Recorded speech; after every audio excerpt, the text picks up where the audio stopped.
Halo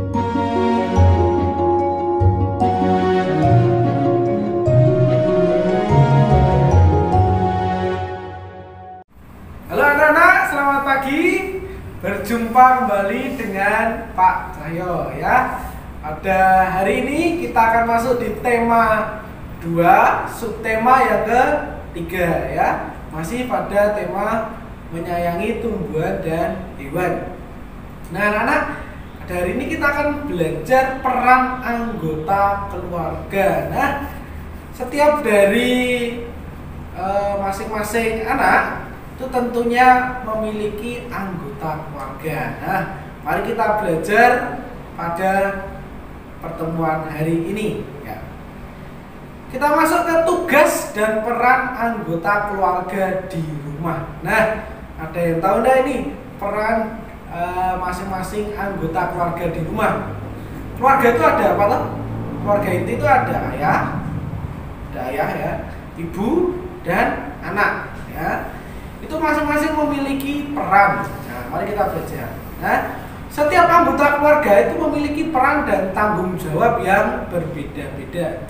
Ya, semua peran dan tanggung jawab ya, harus disesuaikan dengan kemampuannya masing-masing. Jadi, kalau kemampuannya anak ya tidak mungkin seorang anak langsung mencari nafkah. Ya, tidak mungkin seorang anak langsung bisa kemampuannya langsung memasak. Ya.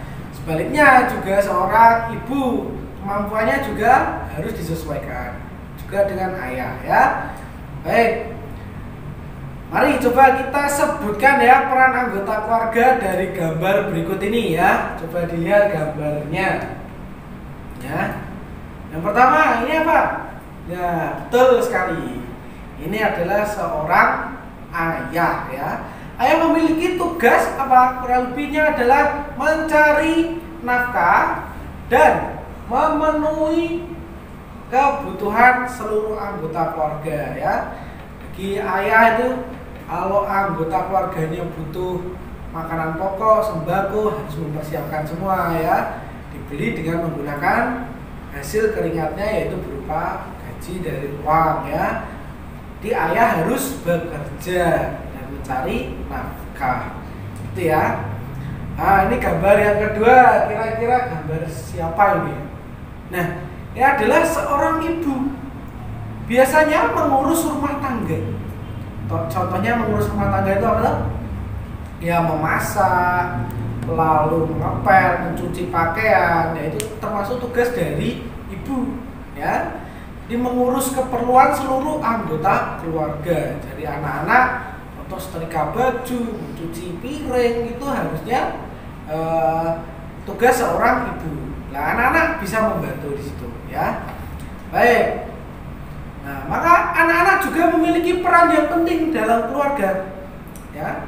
Selain belajar dengan tekun, seorang anak sebaiknya membantu pekerjaan orang tua, ya.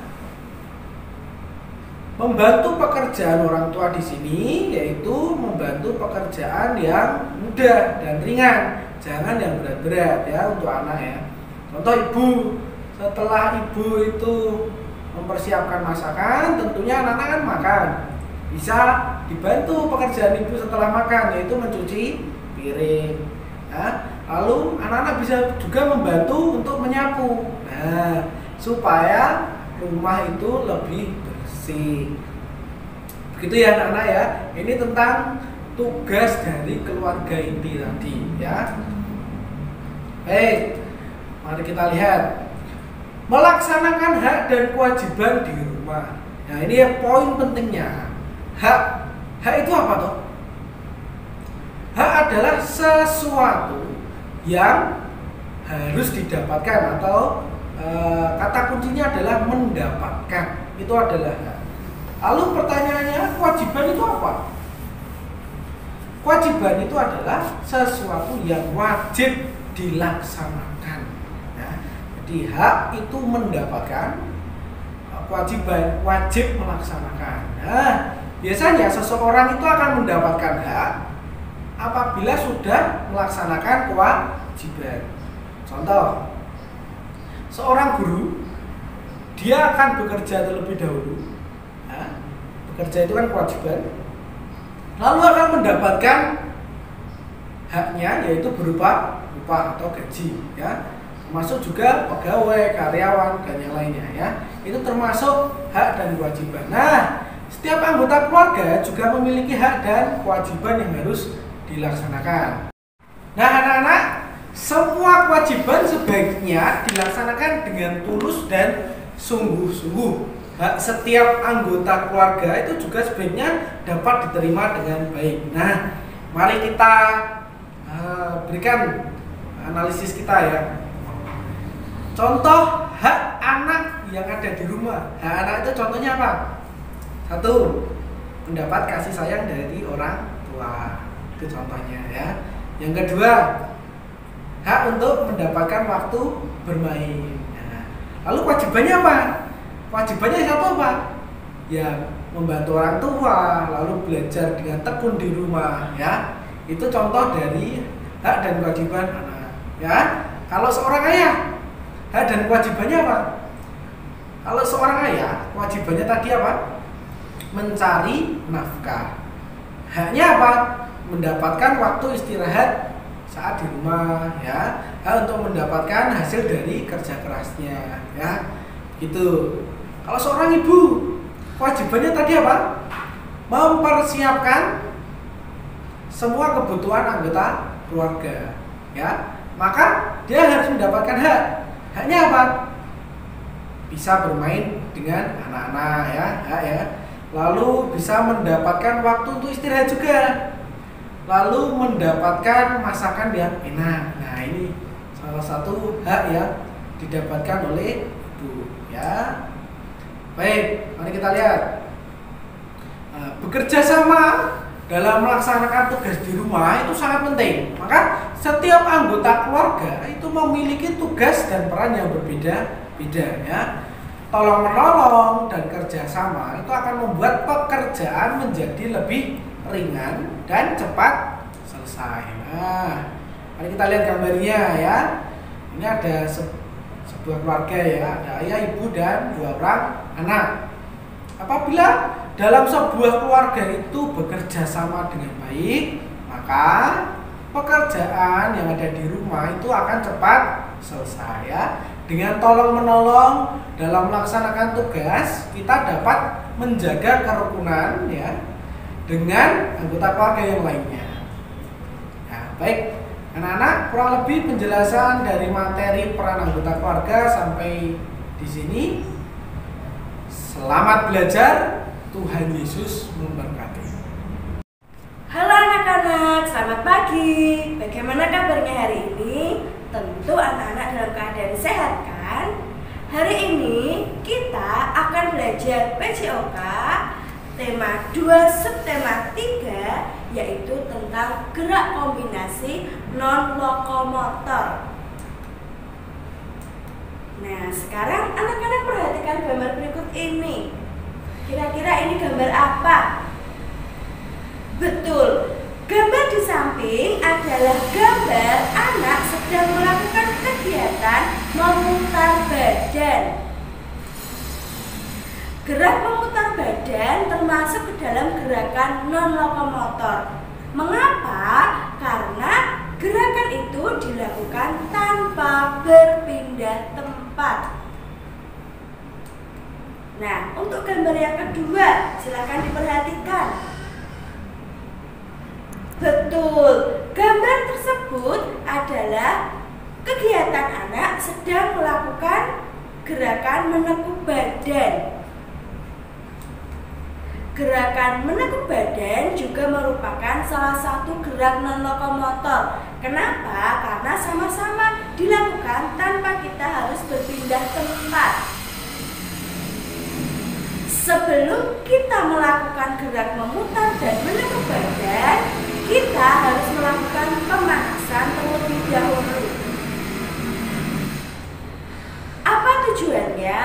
Agar kita terhindar dari cedera. Jadi sebelum kita melakukan olahraga, kita harus melakukan pemanasan terlebih dahulu. Tujuannya untuk menghindari terjadinya cedera. perhatikan gambar berikut. Di sekolah, anak-anak sering memainkannya kan? Siapa yang di rumah juga sering memainkannya? Betul, ini adalah gambar beberapa anak sedang bermain engklek. Apa itu engklek? Permainan tapak gunung juga disebut dengan permainan engklek.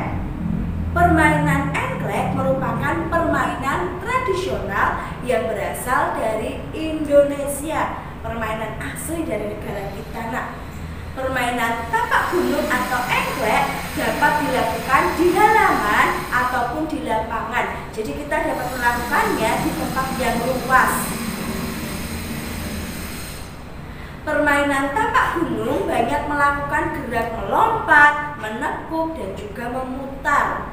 Permainan tapak gunung atau engklek merupakan permainan yang menyenangkan dan tentunya dapat menjaga kesehatan tubuh kita. Kenapa? Karena saat kita melakukan permainan engklek, kita melakukan banyak sekali gerakan seperti tadi melompat, menekuk, dan juga memutar badan.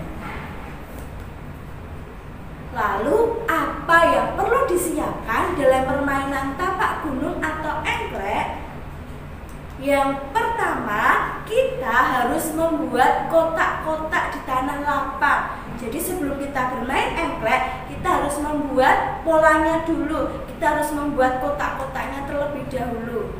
Yang kedua, setelah kita menyiapkan kotak, anak-anak perlu mencari gajok. Apa itu gajok? Gajok adalah alat permainan yang berupa pecahan genting. Jadi bentuknya kecil, nah itu nanti akan kita gunakan dalam permainan tapak gunung. Lalu bagaimana cara bermain permainan tapak gunung tersebut? Cara bermainnya mudah. Nah, yang pertama, pemain harus melemparkan gajok ke salah satu kotak. Jadi ketika kita bermain tapak gunung tadi, sudah ada kotaknya masing-masing. Langkah yang pertama, setelah kita mempunyai gajok, siapa yang main pertama bertugas melemparkan gajok tersebut ke salah satu kotak dalam permainan tapak gunung. Yang kedua, pemain harus melompati kotak-kotak permainan, tetapi tidak boleh menginjak kotak yang ada gajok di dalamnya. Jadi kalau ada gajok di dalam kotak tersebut, kita harus melompatinya. Kita harus melewati kotak tersebut yang ada gajoknya. Kita tidak boleh melompati kotak tersebut. Lalu permainan dilakukan secara bergantian hingga tidak ada kotak yang bisa dipilih lagi. Jadi para pemain harus gajoknya itu harus ke satu kotak lagi, satu kotak berikutnya, hingga sudah tidak ada kotak yang dapat dilempari gajok lagi. Lalu pemain yang memiliki kotak paling banyak akan menjadi pemenangnya. Jadi nanti dihitung siapa yang paling banyak melompati kotak yang ada dalam permainan tapak gunung tersebut. Sekian pelajaran hari ini. Selamat mengerjakan soal yang ada di Google Form.